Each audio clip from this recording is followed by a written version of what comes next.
Well, guys, it's only taken 20 odd months, but it finally seems the media are admitting something we've all said since March 2020, relating to the daily figures pumped out by the government and hyped up by the media.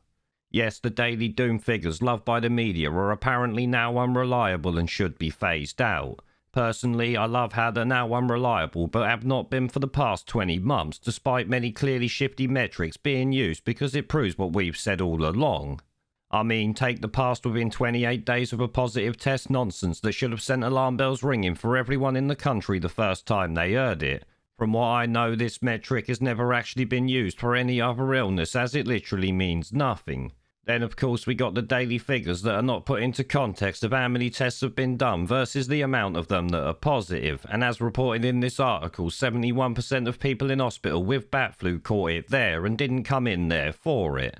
This has obviously been true throughout, and over the past year has gone from being like 10% infected in hospital to now 70% of hospital cases actually being caught there. It's obviously a massive scandal, but one thing I do find funny in this article is saying what we have said many months ago. It states bat flu data updates on the government's online dashboard are becoming increasingly unreliable, experts have warned, as it emerges up to 70% of coronavirus patients in hospital were primarily being treated for other problems. Becoming unreliable, yeah, I would argue it's been unreliable and downright criminal from the bloody start.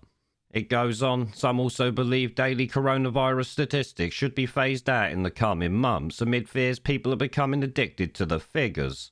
So fears people are addicted to them, I take it they mean the bedwetting sheep and of course the piss-poor BBC. In fact, all media have absolutely loved every single fear-mongering figure that they could pump out, with deaths and cases swapping over depending on which one would terrify people more. Here it says, latest statistics from NHS England showed that in the East Midlands, just 533 or 29% of 1,817 people included in the hospital data were being treated primarily for the virus. So the NHS is a super spreader based on the shit show that data proves there. Imagine my shock on that one. But more importantly, it shows what we all knew from day dot. Hospital figures are bollocks, and them screaming about 90% unjabbed, even if it had been true, would have been pure bullshit anyway. It seems, jabbed or unjabbed, a shitload of the hospital numbers used to push lockdowns and medical treatments had actually been in there for other reasons, so I guess that means you should stop testing people for something they're not coming into hospital for, then you don't get the dodgy data you need to stop pumping out. But here we have the best bit of it all, the death numbers and 28 days after a positive test bullshit. It says this week it also emerged that the number of daily deaths reported is starting to diverge significantly from registered COVID deaths recorded by the Office for National Statistics. Sajid Javid has now admitted the dashboard figures are too high. Yeah, the figures are way too high, and based on ONS Freedom of Information requests, the figure sits at like 17,800 deaths with only bat flu listed on their death certificate, so I would say too high is a bloody understatement, wouldn't you? It goes on, deaths are reported as COVID on the dashboard if they occur within 28 days of a positive test. But so many people are now being diagnosed with Omicron that a large proportion of natural deaths are also ending up in the figures. So how can this be true now but not have been the case for the past 21 months, Sajid Javid? Riddle me that one please, you wanker.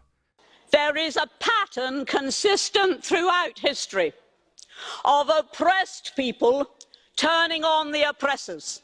Slaves against their owners, the peasantry against the feudal barons, colonies, Mr. Verhofstadt, against their empires.